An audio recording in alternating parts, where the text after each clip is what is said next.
night, Wilma, was something she mentioned. Sabina mentioned it yesterday. I think Uche also mentioned it about the appreciation Ghanaians have for the brand Guinness and also the Premier League. In fact, yesterday Uche went as far as saying that apart from Ireland, Ghana perhaps has the strongest of that of all the markets that they've got. Yes, that's absolutely true. And even better, in Ghana, football is also the number one unifying factor for us.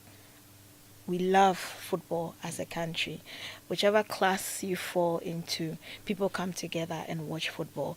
And Guinness, since time immemorial, has been the ultimate beer choice during football occasions. So, what better way of sort of like solidifying this entire experience with Guinness and football for Ghanaians by bringing the EPL trophy to them? I think is the ultimate EPL experience Ghanaians could ever have, and we are thrilled that Guinness in Ghana could do that for them.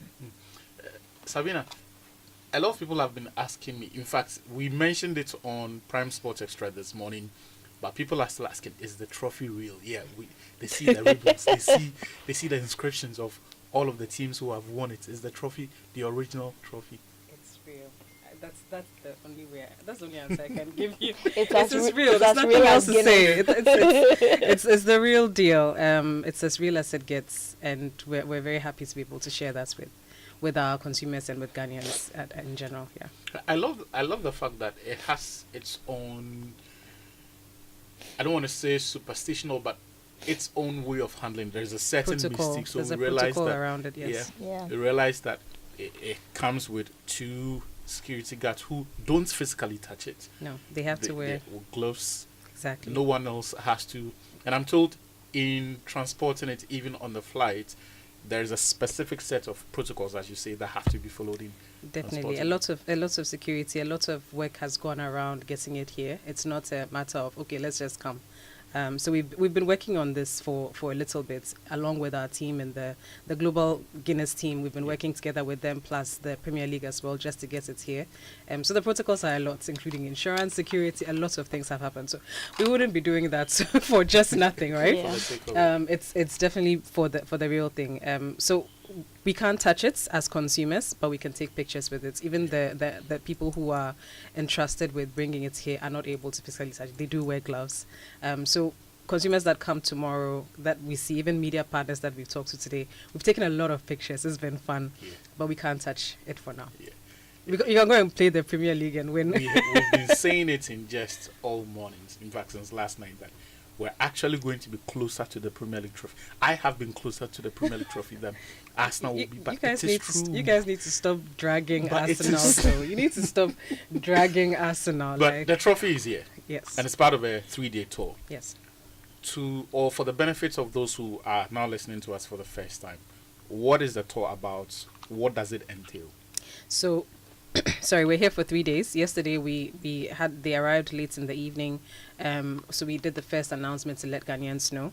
Today we're also visiting our media partners because we believe that your platforms definitely will let us reach even more consumers than the consumers that will be able to have physical access. So we're doing a lot of that this morning to be able to reach more people.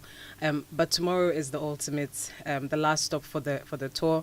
We have an epic live viewing event for the matches that are going to be shown tomorrow. One at 1:30, which is the Arsenal-Chelsea match, and then the second match at 7 p.m., which is the Leicester City-Manchester United match. We're asking our consumers to come rep your club's jersey. It doesn't have to be the matches that the teams or the clubs that are playing that day. Wear your favorite club's jersey, show up. We're going to have a good time all through the day. The trophy will be there, which is, like I said, is the last stop. So you missed tomorrow, that's it.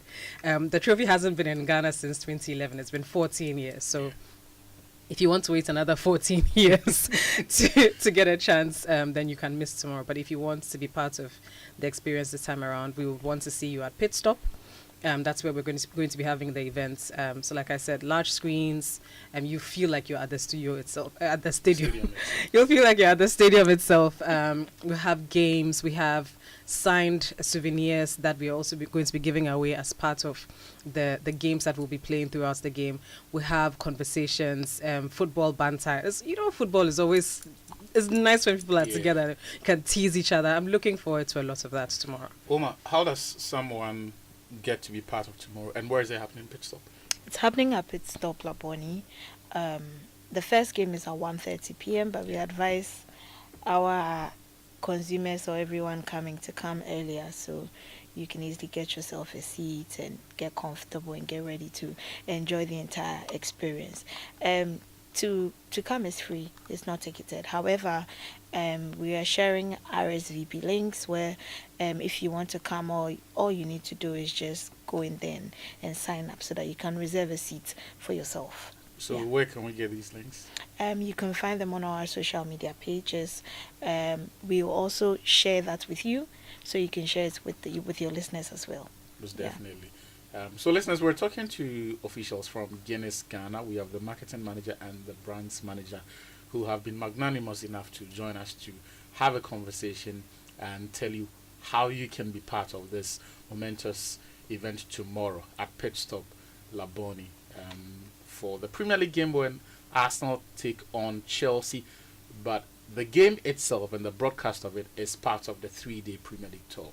So you come to Laboni and you get the opportunity to take photos with the Premier League trophy, get as close as possible. I mean, these days, if your team is not winning the Premier League trophy, this is your own way of winning it. If your team couldn't do it for you, you are doing it for yourself. But yesterday, one of the questions that was asked, I think you gave a brilliant answer, Sabina, was the relationship that Ghanaian football fans have got with the Premier League and also with the brand that is Guinness Ghana. Just how important is it to be able to move this relationship forward for all parties? I think Ghanaians represent a lot of what is important to the brand Guinness. We're a very vibrant community. We're very lively. We like getting together. We like coming together. And these are all the things that Guinness stands for as a brand. We're vibrant brand itself. We believe in the power and goodness of communion. So that's what football also does for us as a country. And I think someone mentioned yesterday that maybe besides politics, football is the other thing that really unites Ghanaians in terms of conversations and getting people very passionate. So definitely the right platform for us to be able to connect with our consumers. It's the right platform for us to be able to educate consumers even about responsible drinking. It's the right platform to be able to reward our consumers who've been loyal to us over time. So we continue to say, we're looking forward to doing more things beyond bringing, this is the first step for us, beyond bringing the trophy to Ghana. For the next 3 years ahead of us, look out for even more engaging stuff with the brand. Yeah. Last night, you ladies smartly sidestepped the question of which teams you support, but this afternoon... You mean in the Premier League or in the Premier League? There is no escaping that question this afternoon. I'm going to start with you, Roma. Which Premier League team do you support? I support the one that's winning. Anyone that's winning in every year. You have my full and utmost support. Yeah. You have to be at the top of the league first. I see your comms team did the work with you people before allowing you to This is a very, very political answer, and it has been rejected. Which team, Wilma, do you support in the Premier League? Honestly, I probably... Choose your team. Choose your answer carefully. Be honest, but also don't mention the wrong team. Dear, I promise you, yeah? Mm-hmm. I love whichever team that Ghanaians love. So let me give you an example. Okay. I would love Chelsea because of Michael Essien. Yeah. I would love West Ham because of Kudus. I would even love Bournemouth because of Semenyo. For me, my love goes where my people are. I think that was a very, very good answer. they did a good job with you. Look, your comms will be proud of you. I like something that... Do you watch Game of Thrones?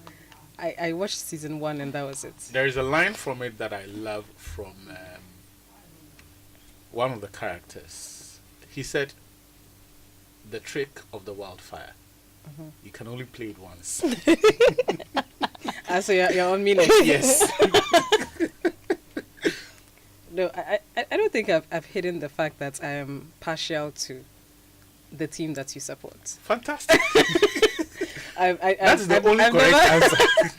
That's how I know it's an easy answer to give you right now, Yes. because I know that's the answer you want to hear. I am partial to the team. Over the years, it's been different experiences with football, but that's the answer for now. All right. So we're going to wrap the conversation up, Okay. but let's just re-echo. Echo. Beg your pardon. What's happening tomorrow? So Okay. we've started the Premier League Trophy Tour. Yes. We're climaxing it tomorrow Yes. at Laboni. Yes. Pit stop. At Pit Stop in Yeah. Laboni. Pit stop. It's on the same street as Honeysuckle. You can look it up on Google Maps. It's very easy to locate, and obviously you'll see a lot of brand visibility, so you'll know that we're there. It will be advisable to look up the RSVP link and let us know that you're coming, so we can prepare adequately. We'll be there from 12 o'clock till after the last game is done. The last game starts at 7. There'll be a lot of games, lots of giveaways, lots of food, lots of drinks. Come and try new samples of our portfolio. We have Guinness FES, we'll have Guinness Smooth available. Obviously, there'll be food that you can order and then have access to as well. It's going to be a good day. All right. And I definitely will be there. There's something that we saw, unfortunately, because of regulations, we cannot talk about it. Because of advertising regulations, but a lot of people were excited about it last night. Okay. Something new that Guinness have got. So you do also check that out tomorrow when you come to Laboni at Pit Stop from midday. That's the word. Thank you very much, Yes. ladies, for Thank joining you. Thank you for us. having us. Thank you for having us. So if you're listening to us, do well to make sure tomorrow you go there and go there with a friend, go there with a sister, go there with your partner or that business associates and have fun.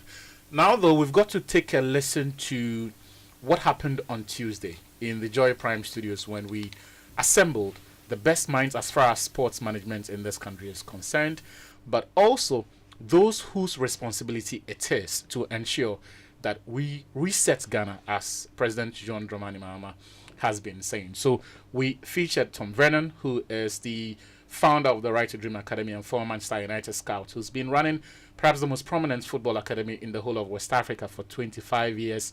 Tony Bafo, former CAF Deputy General Secretary, was also one of the speakers. The Sports Minister, Mustafa Kofi Adams, I beg your pardon, the Sports Minister, he actually opened the event for us. His 2IC, Yao Ampofo-Ankra, who is the new Director General for the National Sports Authority, also passed through. So here is everything that happened on Thursday night as we brought you the Joy Sports National Dialogue. Joy 99.7 FM.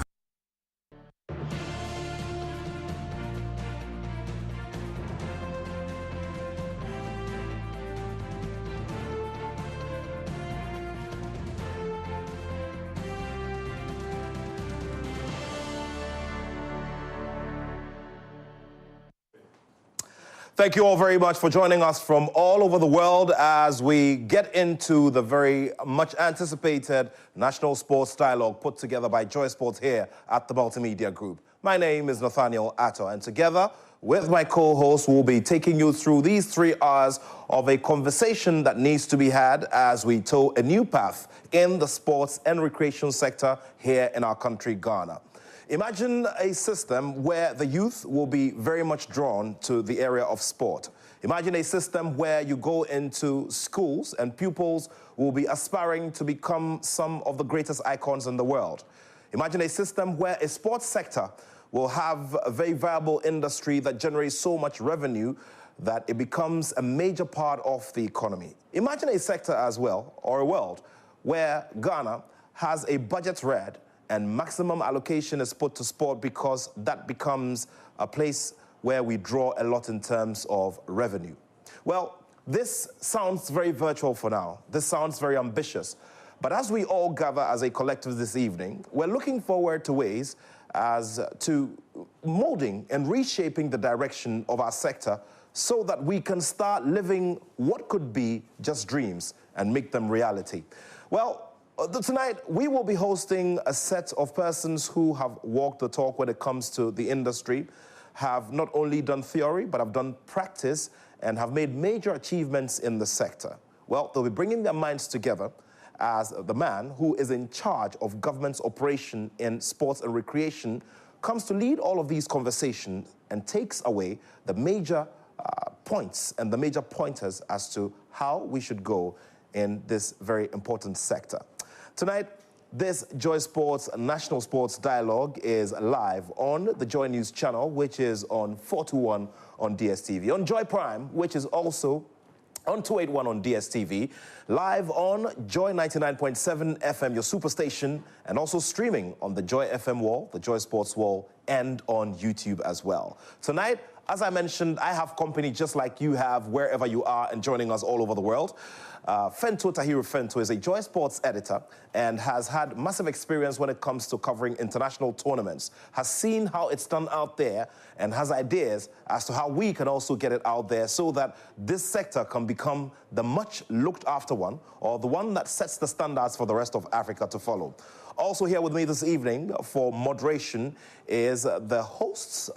He's a host here on the Joy Prime channel, and also the main anchor, the main lead anchor on the Joy News channel for our sports content. Musbah Razak also is here with me. Fento and Razak, thank you so much for joining us tonight. Always a pleasure. Looking forward to the conversations. Musbah. Yeah, well, very much looking forward to the conversation. It's a big one, and as you mentioned earlier, that we'll be streaming on Facebook, we're also on Twitter, we're on YouTube. That also means that all of you who are watching and listening can get to be part of the conversation. So you can leave your comments in the YouTube section. You can also tweet at us, Joy Sports on Twitter, X now, and also leave your comments on Facebook, and we will try and get some of your comments and your questions. The Sports Minister, of course, is going to be part of the conversation, and a host of other dignitaries. So your questions, your comments are going to be integral in this conversation, so make sure to drop them. Well, so this evening we're taking so many varied thoughts coming from various ends of the conversation and various ends of the big picture of sport in this country. We all do realize that the government, led by His Excellency John Dramani Mahama, has rechristened the industry. It's now known as the Sports and Recreation Ministry. Previously, it was known as Youth and Sports. How do we rebuild and how do we fit all of this into the government's agenda in its 10 points in the manifesto that played a very big role in winning the election in December of 2024? Fento?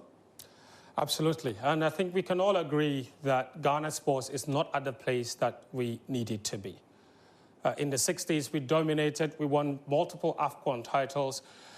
In 2010, we were one kick away to becoming a top 4 nation in the world. Now, we can't even be part of the top 24 in Africa.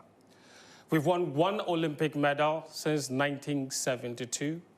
We have a boxing champion. We've not had one since 2018, going on 7 years. So there can be no argument whatsoever that our sport is at its lowest ebb. And it's also obvious that the last few years we've been doing the same things over and over again, and the results have not necessarily changed. So it's time to bring thinkers together. People with innovations, with drastic ideas, some of them unpopular. But one thing is obvious, that if we are to move our sports to the next level, it's important to embrace newer conversations. And that's why we brought all these great minds together, people that are accomplished in their various fields, some of them running multi-million-dollar corporations, from academia to business. We have it all covered. The most important thing about this, though, is that the sports minister and the big people that make the decisions when it comes to Ghana sports will be here and listening. You, as well, at home, will be listening to all the great ideas. After all of this, we'll put it in a document and submit it, and we would have done our best. So, wherever you are listening to us, tuned in, comfort of your chair, comfort of home, welcome to this conversation. Thank you very much, Fento, Tahiru Fento. And of course, you can catch him on Monday evenings on the Joy Prime channel. And of course, on Friday afternoons when we start all of those big moments of analysis in various sporting disciplines. A lot has been said about Ghana and where we're supposed to be based on the foundations that have been set since independence. And of course, would also want to see a generation that will be inspired by the winning of trophies and silverware, as we like to put it. But in this era, especially in this year of 2025, we cannot say that across board for all of our disciplines. That is the reason why we're having this National Sports Dialogue under the theme, Resetting Ghana Sports, Governance, Funding, Infrastructure. We will have our specialists come and treat this from these various angles, and they will be bringing it, as has been said already, from expert opinion. Well, thank you all very much once again for joining us from all over the world as we bring you this very important conversation and starting off the first quarter of 2025, which hopefully and surely should be a very, very good year for Ghana sports, depending on the kind of foundation we set for it. In a few moments, we will officially open this dialogue with the Recreation and Sports Minister. We will be getting to him in a moment, but of course, would like to send a message or two, and after that, we get down to the conversations. Thank you all very much once again for joining us for this much anticipated conversation. You're live here on Joy News, Joy Prime, Joy 99.7 FM, YouTube, and on Facebook.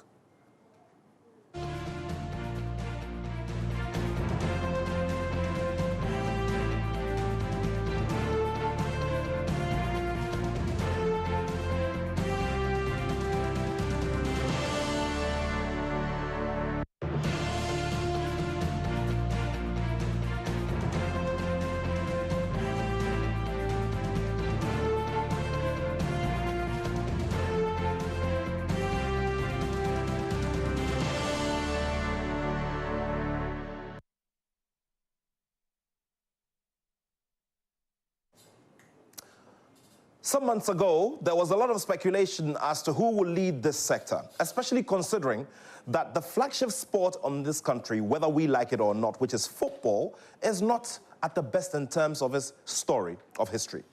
Well, conversations went to the left, to the right, to the top and to the bottom, and eventually it settled on the Member of Parliament for the Buem constituency, who eventually went through vetting and was approved by Parliament, where he served for some years now, and now is in the very big saddle.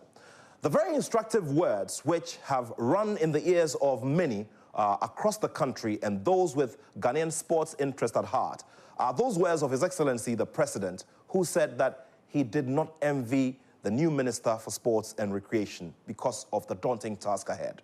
Well, he's calm, he's collected, but one thing we can vouch for is the fact that he has been a listening minister so far. You can say that he probably has been one who's operated within the media space and knows how things go around here.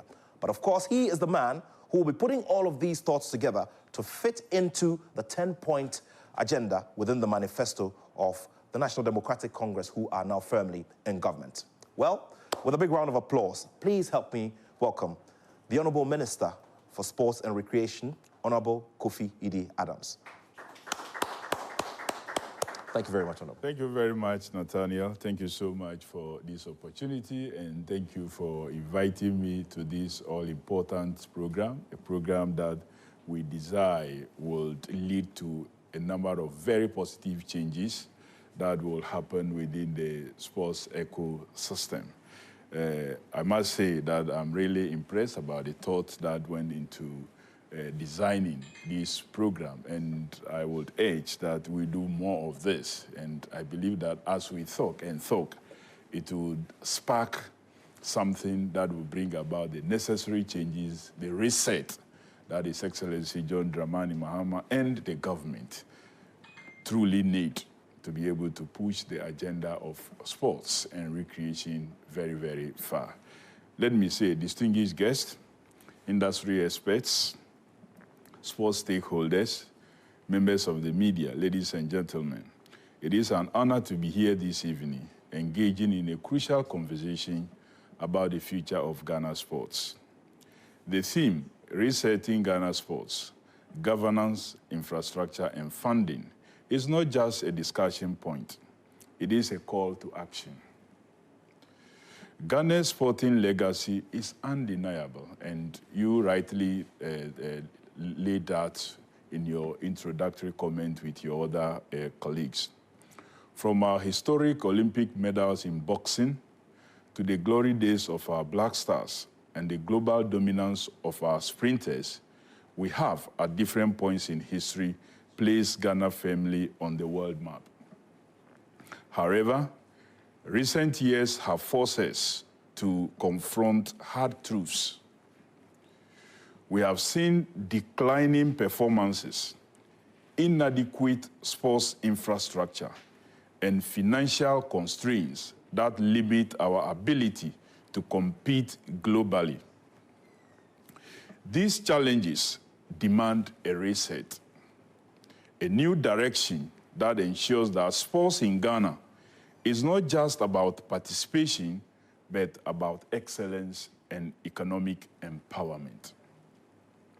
Today, the global sports industry is worth over $620 billion and is expected to surpass $1 trillion in few years. I mean $1 trillion, not cedis that we are talking about here. Sports is not just about competition. It is a significant driver of national economies, creating millions of jobs and attracting investments. Africa's sports economy is growing, with nations like Morocco, Senegal, and South Africa making strategic investments that position them as emerging powerhouse. Morocco is investing $500 million in sports infrastructure ahead of the 2030 FIFA World Cup. While Senegal recently completed a 50,000-seater Olympic stadium to boost its international sporting reputation, Ghana cannot afford to lag behind. We must modernize our sports industry, not just for the prestige, but for the economic opportunities that it offers. Sports tourism, broadcasting rights, merchandising, and youth employment. Ladies and gentlemen, our recent sporting performances highlight the urgency of this reset. Ghana's failure to qualify for the 2025 AFCON in Morocco and our inability to send a single boxer to the Paris 2024 Olympic Games should not just be seen as disappointments, but as a signal that our development system needs urgent attention. In boxing, a sport that brought us our first Olympic medal in 1960, we are now struggling to qualify for major tournaments. In football, we have not lifted the AFCON trophy since 1982. A 43-year drought that does not reflect our football potential. Beyond this, our performances at global athletics competition and the Commonwealth Games continue to decline, while other African nations are making strategic progress. This is not a lack of talent. It is a lack of structured investment, proper governance, and sustainable funding. For too long, sports governance in Ghana has been plagued by bureaucratic inefficiencies, funding uncertainties, and overlapping responsibilities. The Sports Act of 2016, Act 934, was designed to provide structure, but there remain gaps in implementation. The National Sports Authority, which should be at the forefront of sports development, operates with one of the most, if not the least, constrained budgets in the country, struggling to maintain even our most historic stadia. Accra Sports Stadium and Baba Yara Stadium, two of Ghana's most iconic venues, are in serious decline, with poor pitch conditions, outdated facilities, and limited resources for proper maintenance. The lack of a clear national sports policy means that every administration starts afresh rather than building upon a long-term vision. That is why the NDC government is taking decisive steps to ensure continuity and progress. I can assure you that the John Dramani Mahama administration will continue everything that has been initiated, which is positive for sports development. What has sent us negative things will be wiped away, of course. As part of this reset, we are reviewing the Sports Act to eliminate governance inefficiencies, increase transparency, and ensure accountability in sports administration. We are also introducing the National School Sports Agency to revive structured school competitions, ensuring that young talent is identified and developed through a well-organized pipeline. The National Recreation Agency will be established to promote mass participation in sports and community-level engagement, creating a culture where every Ghanaian, young or old, sees sports as an essential part of life. These are bold reforms that will reshape our sports landscape for years to come. Funding, however, remains the backbone of every successful sports economy. Over the years, Ghana's sports budget has struggled to meet the growing demands of athlete development, facility maintenance, and international participation. Unlike other nations that have diversified their funding streams, we remain overly dependent on government allocations. That must change. The NDC administration, led by His Excellency John Dramani Mahama, is committed to establishing a national sports fund, where revenue from sports betting, I don't mean betting tax, I said revenue from sports betting, the National Lottery, corporate sponsorship, and tourism levies will be channeled directly into sports development. In addition, we are working to expand broadcasting rights for local leagues, encouraging partnership with digital platforms to monetize Ghanaian sports content. In the global sports economy, sports media rights generate over $56 billion annually, a market Ghana can no longer afford to overlook.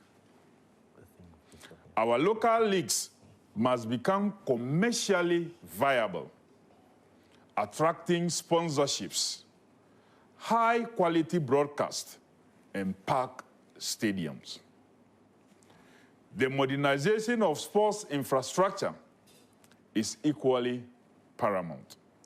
While the Boteman Sports Complex and upgraded Legon facilities have added to our sports assets, it will interest you to note that only 2 out of 10 planned youth resource centers can be described as completed. Several are abandoned, including those in Navrongo, Yendi, Doma, Hinkro, where millions of cedis in investments are deteriorating due to neglect.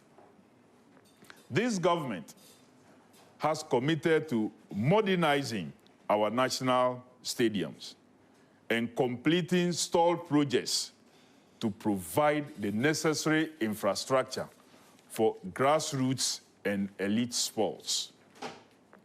These facilities will not only support local competitions, but will position Ghana as a preferred destination for Africa sports tourism, training, camps, because of course many nations would love to come to Ghana to use it as a training point. We already have a very stable democracy and a peaceful environment. So all we need is to provide these facilities, and many nations would want to come to that country that is within the mid of what? The equator, to train. And international tournaments. Ladies and gentlemen, the world of sports is changing, and Ghana must change with it. Sports is no longer just a passion. It is an industry that can create jobs, generate revenue, and contribute significantly to national development. If we are to reclaim our rightful place on the African and global sports stage, we must embrace modern governance structures, prioritize sustainable funding, and invest in world-class infrastructure. The reset we envision is not just about short-term fixes. It is about laying a foundation that ensures Ghana remains competitive for generations to come. To our athletes, coaches, and sports administrators, this is the time to embrace professionalism, discipline, and innovation. To the corporate sector, sports is not just an area for philanthropy. It is a business opportunity with immense returns. To all stakeholders, this is a call to action. We must all work together to reset Ghana sports and create a legacy that will stand the test of time. With these words, I officially declare this Open Thought Leadership event a great platform for bold ideas and strategic dialogue duly opened. Let us engage, let us innovate. Most importantly, let us act. Thank you very much for attention.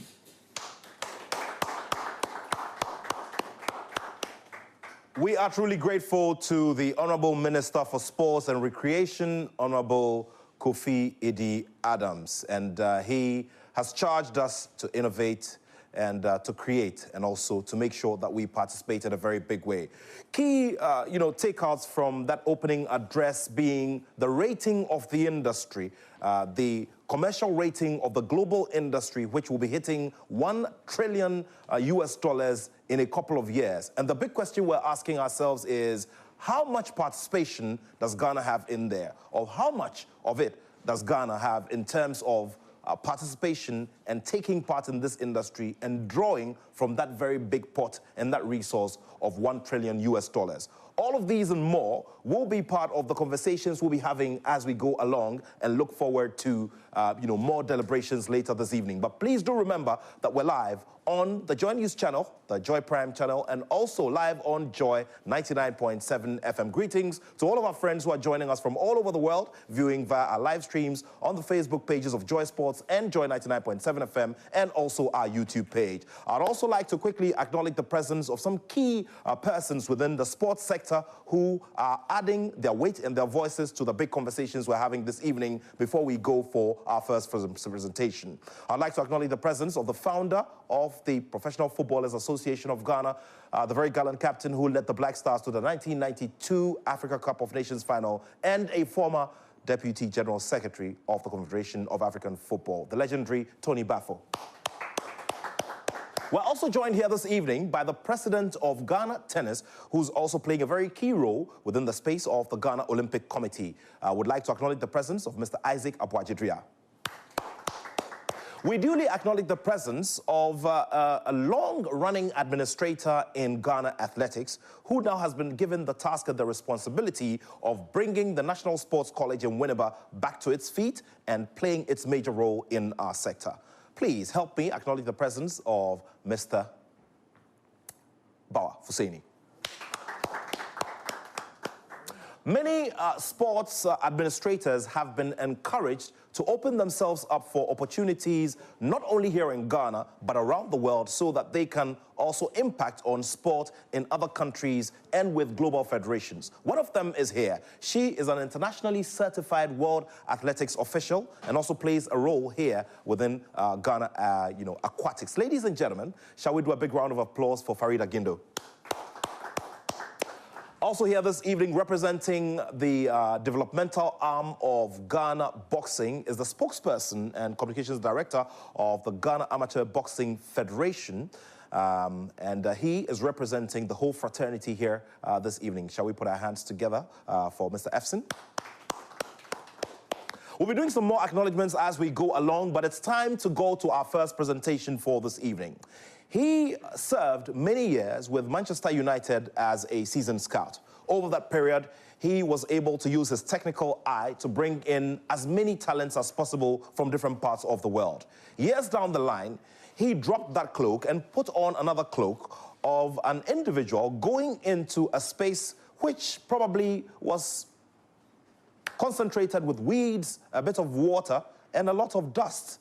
Nobody saw the vision that he saw, but only he knew what he wanted to do. Years down the line, this man has grown together with his team a multi-million-dollar sporting enterprise, which is now the standard for others who want to go into the sector.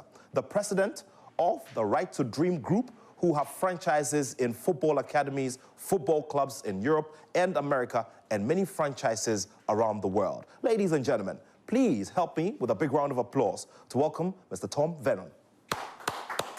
Tom, good to see you this evening. It's been a while. And we're very grateful to you that you decided to cross the miles from your base, your new base, to be here with us this evening for this important conversation.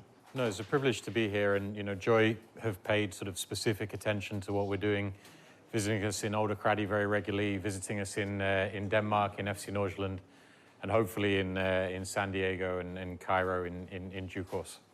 Thank you very much. So, ladies and gentlemen, over the next 20 minutes, we'll be taking a listen to his element of this conversation. And that has to do with that element of funding through his experience and how he was able to grow a multi-million-dollar enterprise, which now is generating a lot in terms of talent, in terms of trainers, and also franchises which generally around the world are generating a big deal in terms of the sports economy. Tom, over to you. Thanks very much. And it's really fun to have a think about how we could build a more comprehensive national structure. Right to Dream has obviously operated within, as a private entity for the last 25, 26 years. But I think there's many learnings from our journey, but also my learnings from sport, which could really be relevant for the growth. As the Honourable Minister said, we're at a little bit of a low point today. So I started from maybe not our low point, but our starting point, which is 26 years ago when I founded Right to Dream in 1999. This is on a pitch in Legon with one of my first mentors, the late Robert Tete. And we started a youth team in Ghana. So my reason for showing this picture is to say, this is a Colts team. This was actually a poorly funded Colts team within Ghana.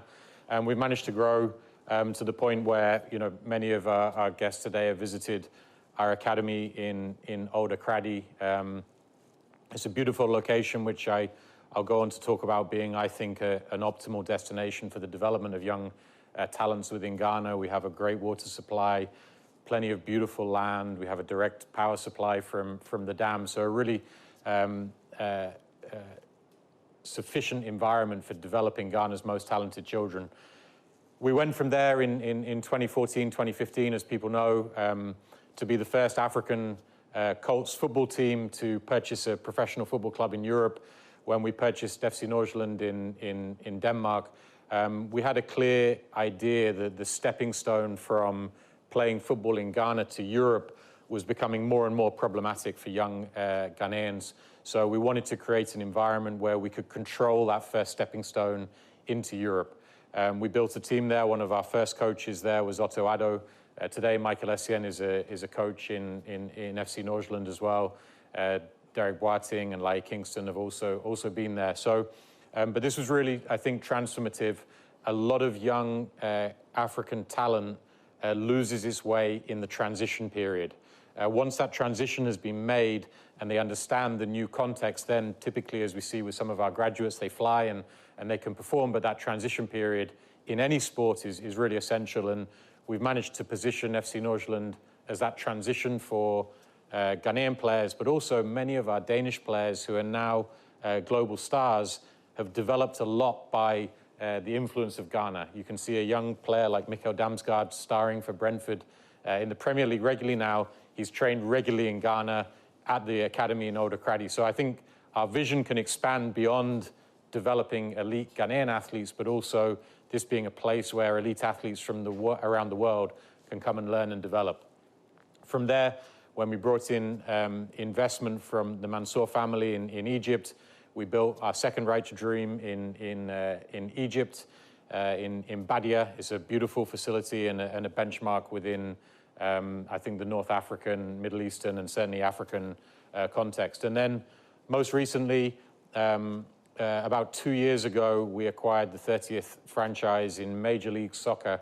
And here's a time-lapse video of the third Right to Dream Academy in the ecosystem, which has been built in the mountains just above San Diego.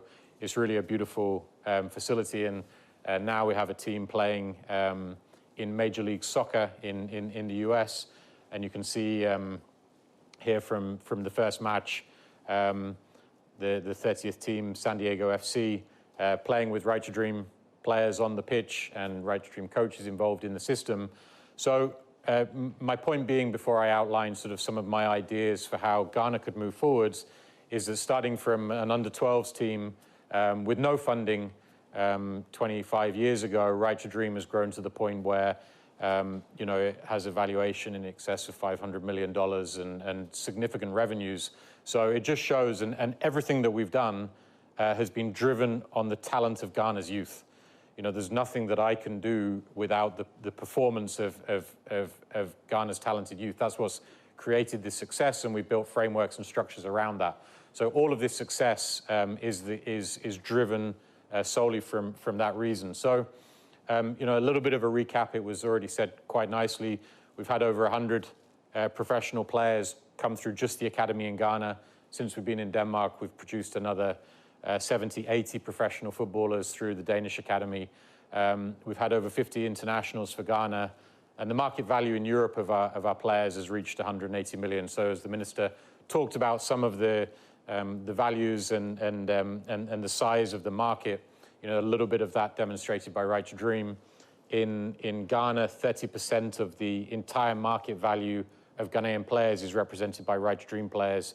In Denmark, it's actually the same, where 30% of the entire Danish market is represented by players who've come through our academies. And then very importantly, the core premise at Right to Dream is that we create a world-class pathway for every child. So we've had over 80 student athletes go and study on full scholarships at American universities. And it would certainly be my vision that a future minister and a future head of the PFA would be Right to Dream graduates, because they've been to the best universities in the world. They started with a passion in soccer and then have gone on to get world-class educations. And the value of that, again, is over $50 million in scholarships that have been accessed. So when Joy asked me to put together this kind of theoretical vision. This isn't you know, my personal ambition or personal plan. It's a theoretical vision from the things that I've learned. I've casted this vision of a national integrated talent identification, development, and entertainment strategy. Those are our core three pillars. How do we identify, how do we develop, and then how do we build an entertainment product around that? It's my firm belief that knowing the talent in Ghana's youth as well as I do, that Ghana has the potential to move from a natural resource-based economy to a talent-based economy. I think it is the most compelling investment case that Ghana has to offer, and the returns are actually exponential. You know, sometimes when the minister mentions these billions and trillions, in fact, is quite hard in some sectors of Ghana's economy to imagine where you get there, but within the talent of Ghana's youth, I believe is very easy to imagine how, if Right to Dream with its limited resources can start stepping into those quantums of money, that as a national strategy is very easy within a short period of time to achieve those types of returns. So what do I see? I think that the starting point is to develop a national talent identification strategy, but also a global talent identification strategy. You know, we lose a lot of our sons and daughters of Ghana to other countries' national teams. So we need to start with the identification of our youth. But beyond that, I believe that we can be much more proactive in recruiting the most talented Ghanaians in the diaspora. Secondly is to establish a public-private partnership talent development free zone, or as in America, you might call it an opportunity zone. These are tax incentivized regions of the country. We know this very well in the agri sector with our free zones within Ghana, but I think there's the potential for a talent free zone or a talent opportunity zone that can actually make investment into Ghana talent much more compelling from a tax incentives perspective. And then thirdly, to establish a public-private partnership for a national sports and entertainment hub. The minister mentioned some of the most exciting countries, but another that has really excelled in entertainment in sports in Africa in the last few years is Rwanda, where we've seen so many of the best sports events on the continent going to a country which has no reputation until very recently within sports. So I think a hub for sports entertainment is also very possible. So if we talk about talent ID and development, how would I approach that? Through the formation of the Talent Identification and Development Corporation that would remain firmly in control of the government of Ghana, you would define the national framework, as the minister mentioned, through which all talent identification and development partnerships would be operated. And this, I think, is a crucial point, because when people talk about attracting investment into Ghana sports, if we take football specifically, we haven't struggled to attract investment, we've struggled to retain it. Ajax, Feyenoord, and Red Bull combined probably invested 100 million euros into their academies in Ghana, and they've all left. And one of the reasons that they've left is because there was no coherent national framework for them to plug into.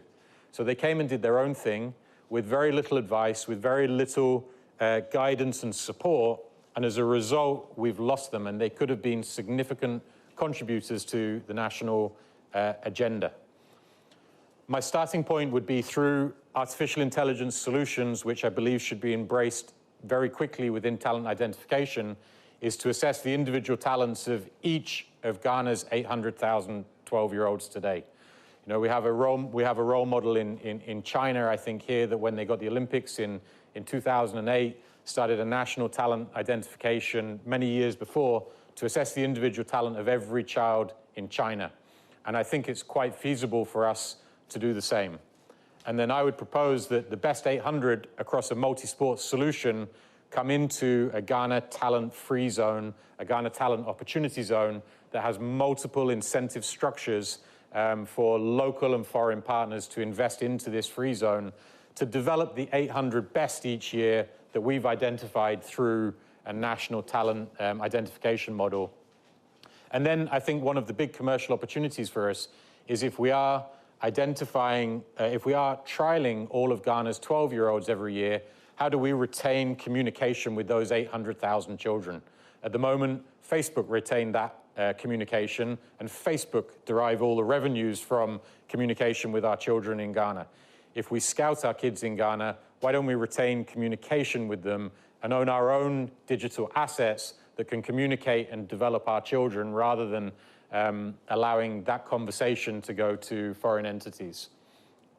So to do this, I would partner with Ghana Education Service, assess the talent of every 12-year-old, and then I would sell licenses in our public-private free zone for talent developers to come in. So if we imagine today that Ajax and Feyenoord and Red Bull want to come in, we can sell them the license to come into our free zone. We can give them access to our open source data of all the talented children in Ghana, and then we can allow them to operate under government guidance within the framework and the national agenda of Ghana within our free zone. We don't have to do the whole thing ourselves as Ghana. We can allow foreign entities to come in and do it, but it has to be within a more clear structure than was previously given. So how would we fund this talent identification and development? I think there's some really interesting cases here. If we look at the All Blacks in Ghana, All Blacks in New Zealand, one of the most treasured sports assets in the whole world was a national asset, but they wanted to sell a proportion of the All Blacks in order to raise capital to build the infrastructure and drive the brand forwards. And there was a national outcry about it, that you can't sell off a piece of our Black Stars, of our All Blacks, but they did. And they sold 12.5% for over 100 million. So if we're capturing the data and the talent of our children, and we're putting that into a for-profit company, we then have the ability to sell to private investors that talent base and the future product of that talent base in the way that the All Blacks did. I think is a great framework for us. Secondly, tax incentives and equity. In my personal opinion, the return on investment for corporate sponsors in Ghana into sports is currently quite low at the moment, but there are ways that we can do that. First of all, we can incentivize that investment with much more favorable tax conditions. If we look in Botswana, which is ahead of Ghana today in sprinting, which is almost unbelievable, the incentives for the mining sector to invest into sprinting are very strong. If we look at the car company VW, and I think this is a critical one for Ghana, they're the main sponsor of Wolfsburg Football Club in Germany, but they're also an equity partner within the club. So they sponsor, but they also derive profit from the true growth in value. So if I'm MTN and I'm offered equity in a national talent ID and development structure, I'm more inclined to want to sponsor as well because I have true skin in the game rather than cash out the door. And then we bring in our strategic partners, whether they be local or whether they be international, who have a passion or an interest in the sports that we're developing. So private investment, tax incentives, strategig partners, and then the grant makers. If we look at universities like Ashesi receiving multi-million-dollar grants for developing Ghana's youth from people like the MasterCard Foundation, there's no reason why these major foundations that aren't interested in empowering the youth of Ghana can't invest into such a structure as well. And then I think the most important one, the good people of Ghana. I'm really inspired by, going back to Botswana in the 70s, they launched a campaign called One Man, One Beast, because they needed to build their first university. And in a cattle-heavy country, each farmer was encouraged to donate one beast to the national pot in order to build the first university. So in my vision, as we identify the most talented children in Ghana, there's no reason why we can't put a bracelet on our most talented children that means they can ride free on the trotro. It means they can eat in the chop bar for free. It means that they can go and get their school uniform for free, because as a nation, we need to build these children. It takes a village to raise a child. And I think that we can't look at government or private sector individually to build this. As a nation, we have to make a decision to build our most talented children. So inspiration from that one man, one beast philosophy is something that I believe Ghana's population can really embrace. And then The free zone itself, you know, we love it in Akosombo. The VRA has a lot of land there. And so I think it's a really conducive environment to create a free zone, opportunity zone that creates the incentive structures for the partners to invest in. So that would be my vision, and I believe that this model can generate $200 to $300 million in capex to establish the kind of facilities that we need. And then I also believe it can generate 200 million plus in annual revenues to fund the development of our children. And that's before the profits that we make from this company. This is just to fund our operations. So our revenues would be, as I mentioned before, to commercialize the data of our children. As we scout them and retain them within our networks, we can commercialize that data like Facebook or Amazon, and that can flow back in and return and make returns for our investors. Each of our graduating classes can drive direct revenues into Ghana. By my estimations, we would have about $100 million a year in direct revenues from graduates from the program, if I look at the Right to Dream model, and retain full or part ownership of IP, economic, and image rights for the long term. That's one of the most important things I see within this. You know, Right to Dream today, when our players transfer around Europe, we're still realizing hundreds of thousands or millions of dollars every year in the solidarity fees that come. So I think keeping control of IP, economic, and image rights of Ghana's children for the long term can really be a source of revenue for this. And then this is one stat that I love. After Usain Bolt won a gold medal at the Olympics, generally bookings to Jamaica increased by 19%. So these are real, not pie in the sky numbers. And the fact is that Jamaica has much bigger crime problems than we have in Ghana. We don't have it. We're a safe, peaceful country.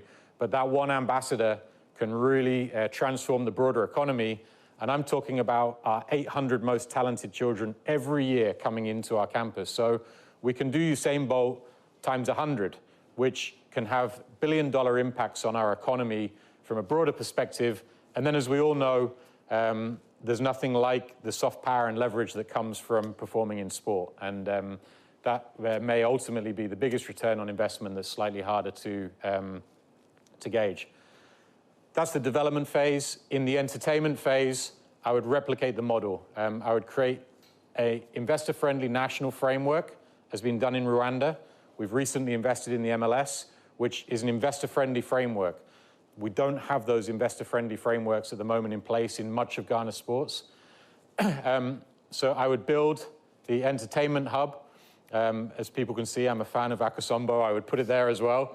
I think it's a beautiful place with Senchi and the other hotels to combine going to watch sports, but also to relax and enjoy and be away for the weekend. So, and from that, I would establish our own local and international franchises that compete there.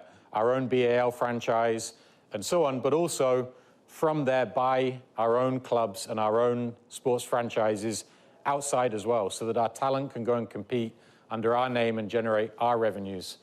And then I would use that to attract in the Diamond League, the ATP, the WTA, the BAL, the NBA, Red Bull, Riyadh Season, boxing. I think the global market is desperate for African locations. When Lewis Hamilton took a holiday to Africa 2-3 years ago, he left saying, I'm going to make sure that Formula One comes to Africa. And now they're within a hair's breadth of going to Rwanda. And I used to sit in my local spot in Akosombo and tell people one day F1 should be here. And people thought we were completely mad. And maybe we still are in terms of where Ghana sports is today.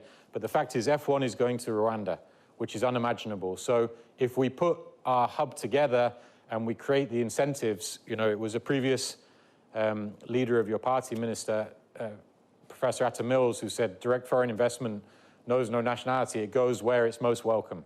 So we just need to create that welcoming environment, because the appetite for sub-Saharan Africa to be on the global circuit for these sports is very strong. And then my framework is very similar again for the entertainment hub, which is the free zone, the redevelopment partners, because this comes with property development plays in a different way to an academy. private equity, same kind of model as we had with the All Blacks. It was also the case with the Six Nations, the biggest rugby tournament, that they sold a percentage of their tournament to raise the capital to elevate the tournament. So we can sell a percentage of our hub, retaining control to inject the capital to build what we need. Strategic partners, Riyadh season in boxing is a really interesting one. Riyadh season doesn't just take place in Saudi, it takes place in London as well, so why not Riyadh season in Akosombo? And then franchise partners, as I talked about before. And then that leads into the mass participation, as was alluded to, where we can host mass participation, Ironmans, and other mass participation events for the people of Ghana, but also international athletes. And hopefully I'm on time. You are. Thank you so much, Tom Vernon. And one of the things that strikes so much is the whole idea of having, a free zone, enclave where you're going to have all participants, and based on that, we're able to generate all of these revenues. And of course, Tom has given us a little heads up that Formula One may be going to Rwanda, so probably they beat South Africa to it. But of course, that's the reality, that here in Ghana as well, as ambitious as it may sound, we have the potential to do it, based on what you've told us. 100%, and that's why I showed my original image, because if we can grow from that to what we have with a very small team, imagine what a national agenda behind this could achieve. Great stuff. Thank you so much. Ladies and gentlemen, shall we do one more big round of applause for Mr. Tom Vernon? He is the president of the Right to Dream, the founder of the Right to Dream group, which has a multi-million-dollar sports enterprise around the world with the newest, endeavor in San Diego in the United States of America. Another message, and after that, we get straight into the conversations with the founder of the Professional Footballers Association of Ghana. He has a very interesting element to all of this, where those who are in professional sport then are able to plan well and plan their lives and structure their lives in a certain way. He also has an administrative background and has handled some of the biggest events around the world. We'll be listening to him very shortly, but do remember that this is the Joy Sports National Sports Dialogue, which is live on Joy News, Joy Prime, Joy 99.7 FM, and on Facebook and YouTube as well. It continues in a little bit.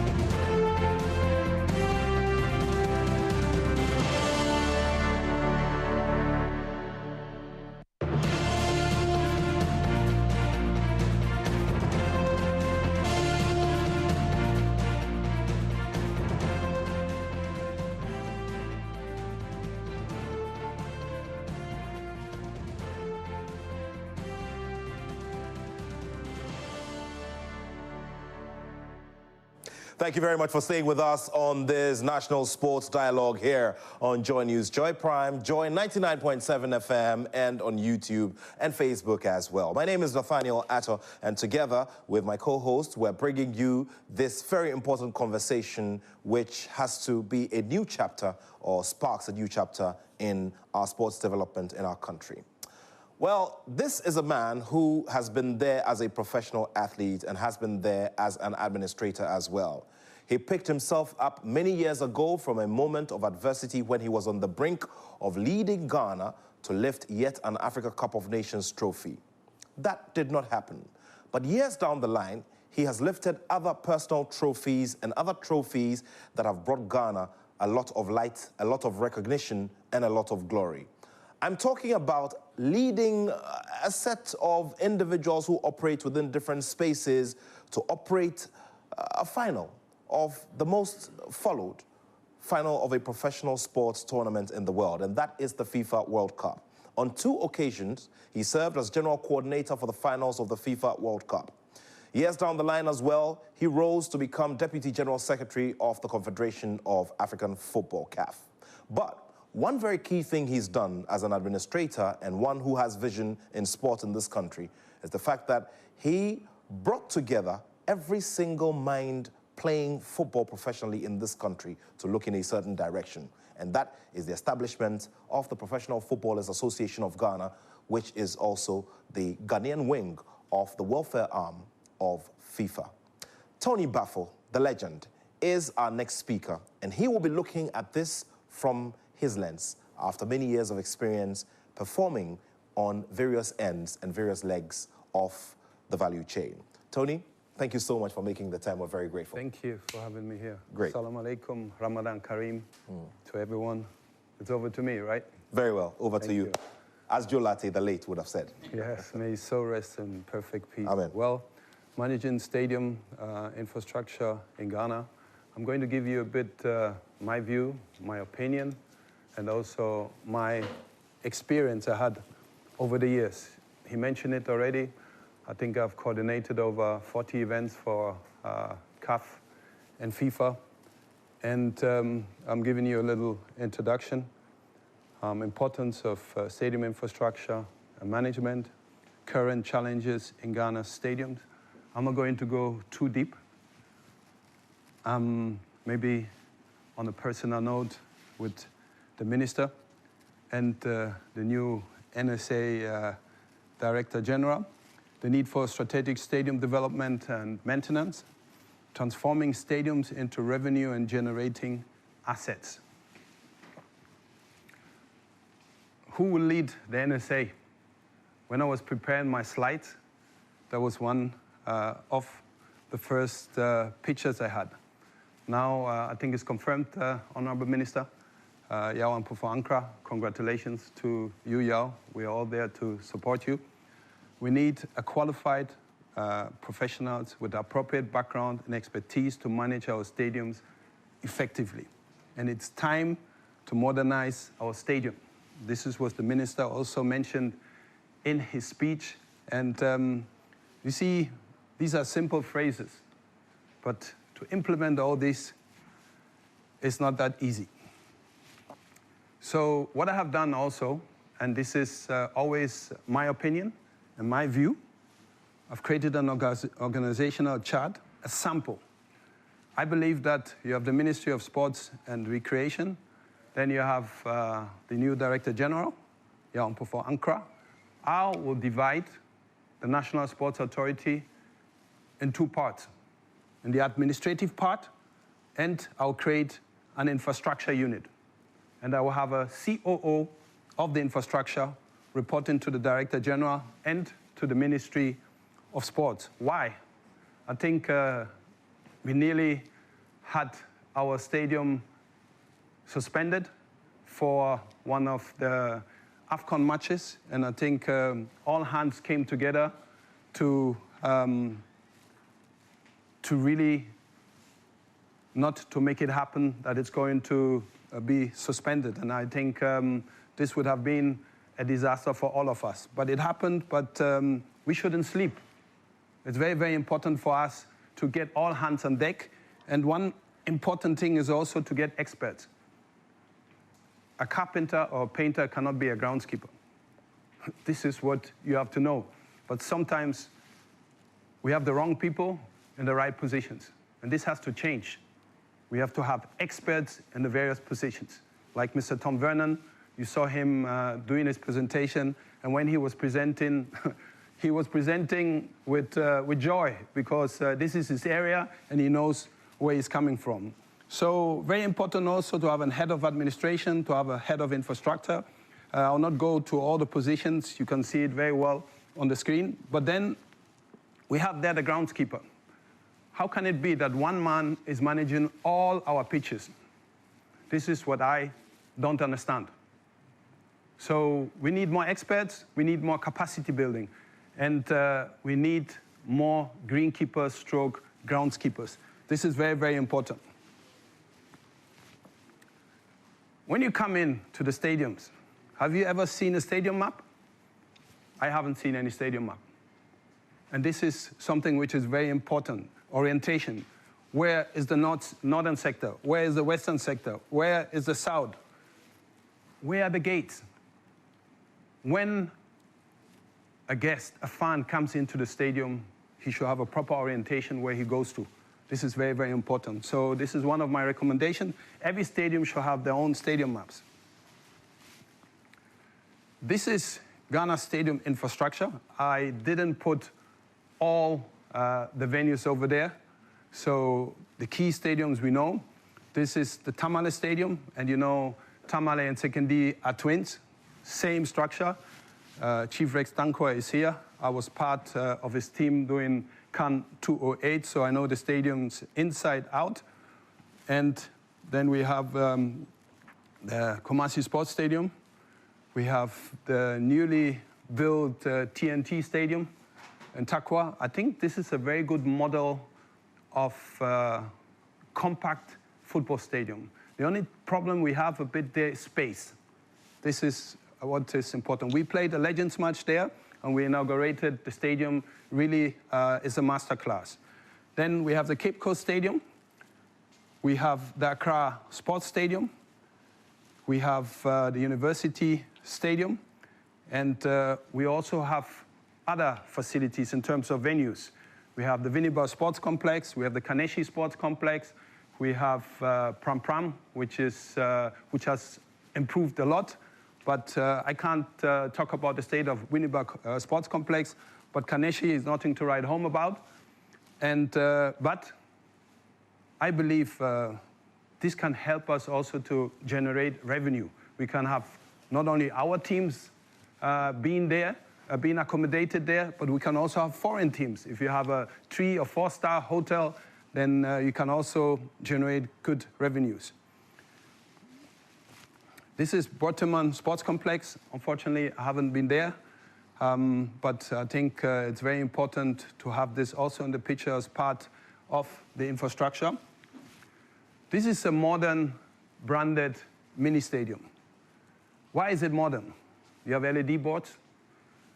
You have fantastic screens. You have great branding, and it looks very, very neat.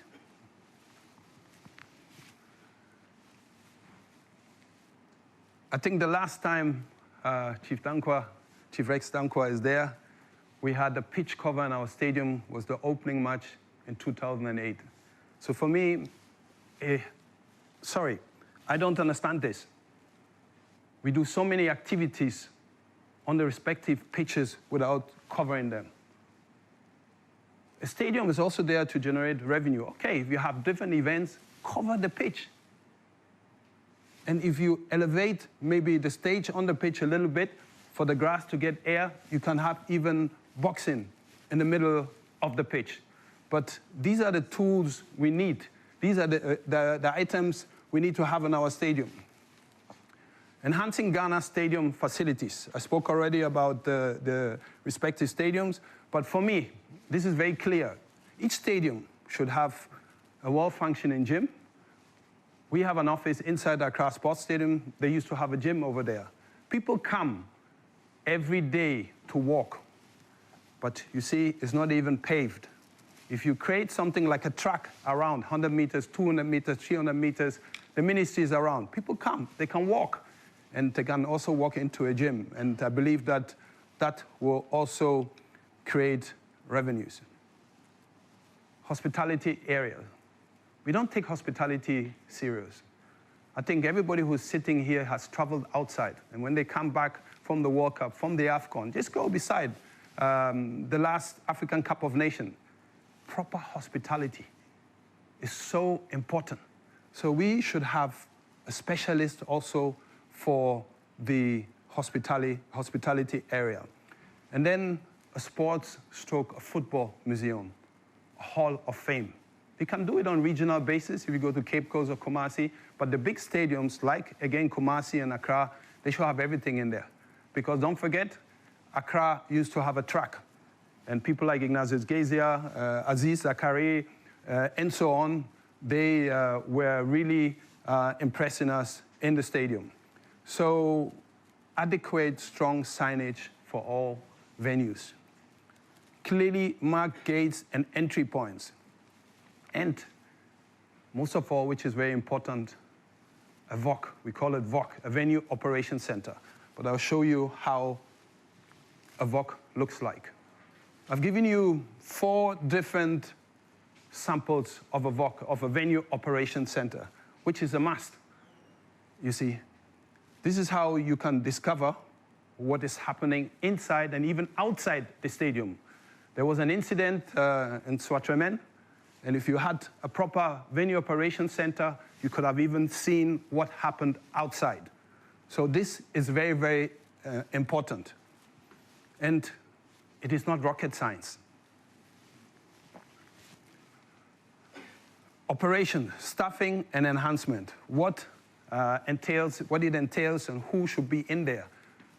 Operations and event coordination, staff coordination system, security, medical, stewards, emergency response plans, stadium maps, digital floor plans. I remember very well when I was, we call it a general coordinator, at the World Cup 2018 in Russia. One ball got lost within the fans. In the VOC, they saw exactly who got the ball. So they sent somebody in, and he brought the ball back. So you're always in control, and this is very, very important. The essential staffing, stadium operations manager, oversees the entire operation. Security, safety personnel. Security today is so important and is key. If I talk about security, our stadiums, everybody can enter. Just anyhow, everybody can enter. You don't know who the person is, anybody can enter. And these are things we really need to change if we really want to head a step forward. So I will go down to the recommended enhancements. Tom Vernon spoke about AI. I also speak about AI-based crowd analysis for security monitoring, mobile app for fan engagement and alerts, digital signage, and LED boards for announcement. We are still using these old pitch panels. I've seen them piled up in the stadium, so every time you have to add more, every time you have to change the boards. When you have LED boards, you just click and you change. This is technology of today. But I think also event coordination, logistic, and crowd control is very important. Every match today is an event. There's no more single football match. And what is our responsibility? To have a fan experience where the families can come in with their children to the stadium, and they go back and say, wow, that was a great experience. We travel all over, but why don't we do it also where we are? This is something also which is very important, stadium naming and a signage plan. Please, these were just some names I put there, okay? Proposed naming and gates for stands, Black Stars 63 entrance, Black Stars 82 entrance, Starlets 91 entrance, Sir CK Jamfi stands, Abdi Pele gate, Abdul Razak entry, Aziz Zakari gate, DK Poison gate, Azuma Nelson stand, Asamoah gate, etc. This is just for me who's fantasizing. So now I'll show you how this looks like. This is proper signage. When you stand in front of the stadium, you know, if I take left, my ticket will take me there. If I go right, my ticket will also take me to this stand. So again, not rocket science. But all these venues need to be managed. By who? By a stadium manager. But here in Ghana, we call it estate manager. I don't know if we are managing an apartment. I will not accept a title like that. So Yao, please change it. So the criteria for a qualified stadium manager, and I'm emphasizing on the word qualified. This is very, very important. If we want to really move ahead, we have to work with a lot of expertise and with qualified personnel. You see, when I work, they call me no-nonsense. And these are the things we always take personal. But there's nothing personal when we work, because we want to do the best and have the best for the country. So what does it need? A strong leadership and decision-making skills. Experience in sports and facility management. There are a lot of young guys who are here who have studied sports management, strategic management. Involve them. knowledge of stadium operations and event planning, financial budget management competence, safety and security awareness, ability to manage staff and coordinate departments, strong communication and public relations skills, technical knowledge of infrastructure and maintenance, compliance with regulatory and sports policies, crisis management and emergency response training. If I speak about crisis management, I don't think we think about crisis. One thing I've learned in Germany is always to think about the aftermath, positive or negative. In Germany, we always said before the game is after the game, and after the game is before the game. Sometimes when we come into the Accra Sports Stadium, we see the VIP, thousands of cars in front. So when there's an evacuation, it's going to be catastrophic. But in Ghana, we always say, "Ebeye, nyame wo," until really something happens. So these things really need to change. Stadium-specific infrastructure management. Every stadium, every pitch should have a dressing room. You go to certain pitches where we play, there's no dressing room, there's no washroom. And these things have to change. Decent parking areas for easy access, properly designed exits and entry gates for crowd control. There was an incident when the late Kotoko fan died, and we changed certain things. Now we are stricter, but sorry to say this, the rules and regulations have always been there. And for me, there are FIFA policies, there are CAF policies, but we should also have a tailor-made approach in regards to our venues. If you're in a 3,000-seater stadium, you should have at least 4 to 6 evacuation gates, entry gates. 5,000-seater, 6 to 8. 10,000 plus capacity, 10 and more gates with emergency exits. A tailor-made stadium evacuation can enhance the safety. Improve stadium security to limit unauthorized access. Key departments and responsibilities, infrastructure and maintenance. This is something we should write really, really high. And then also every stadium should have their own equipment. It can't be that we're in Accra and we have to get a mower from Cape Coast. Sorry to exaggerate, but that shouldn't happen. So every stadium should have their own equipment. So safety, security, crowd control, commercial and sponsorship, branding, partnership, stadium naming. This is very, very important. Why can't we call our stadium Access Bank Stadium or MTN Stadium or Tigo Stadium? I know Chief Exankwa is smiling because he always had that in his mind. And then technology and digital innovations in terms of ticketing, digital engagement, and smart stadium solutions. Let me talk just 1 minute about the ticketing. We want to do everything online, but we are not prepared. If you want to do ticketing online, you have to have the adequate scanners. If one scanner is spoiled, the second scanner must be there. Because once one person goes to the wrong gate, the seating arrangement is totally messed up. So we really need to prepare for all these things.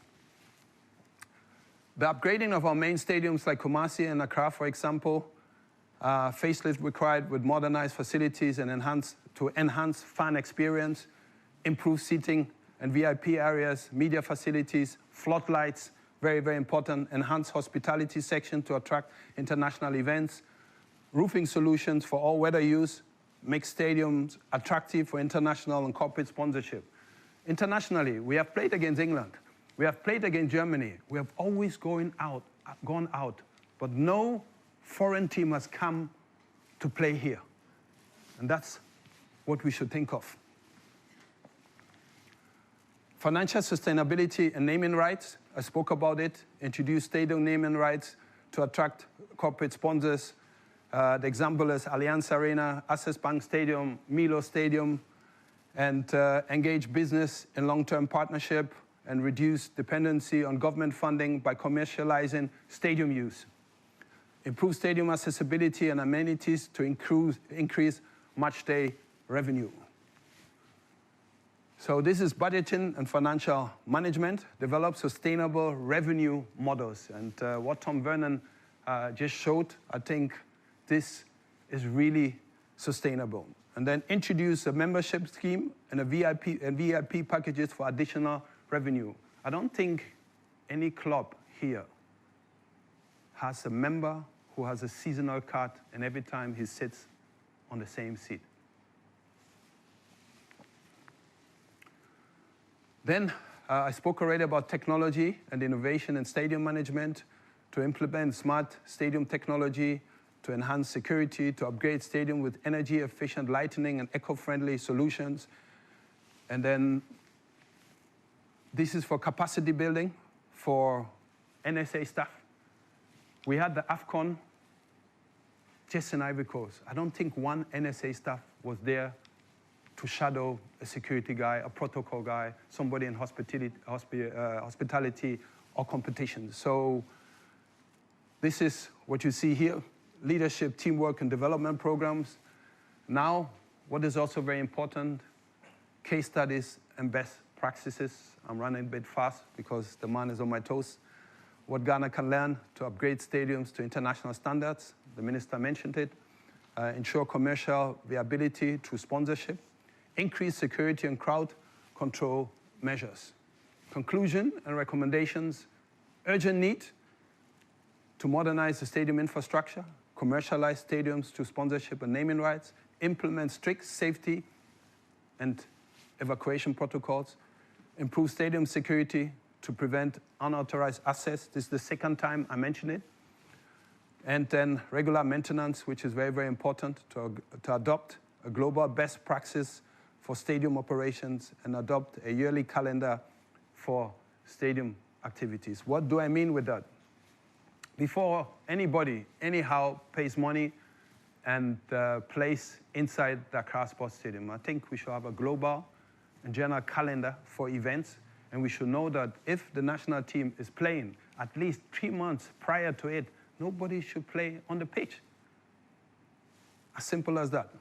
So that was it from my side. Thank you. Thank you. Thank you so much, Mr. Anthony Baffo, for that in-depth presentation on how we should manage our infrastructure and how we can draw massive revenue like it's being done in different parts of the world. Tony, thank you so, so much. We're very grateful for the presentation. And of course, as we go along, we're going to get into where the academia also sees all of this from. And of course, as we mentioned to you, we will be taking the thoughts of a man who has been viewing all of this from the academia.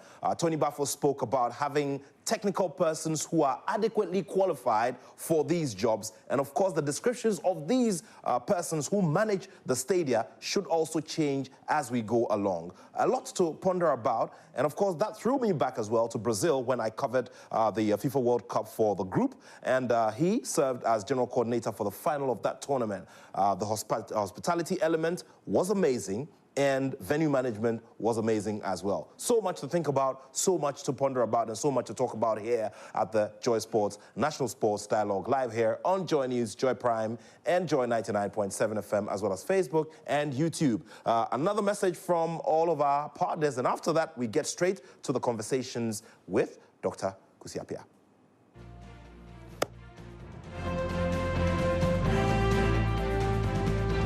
Joy 99.7 FM.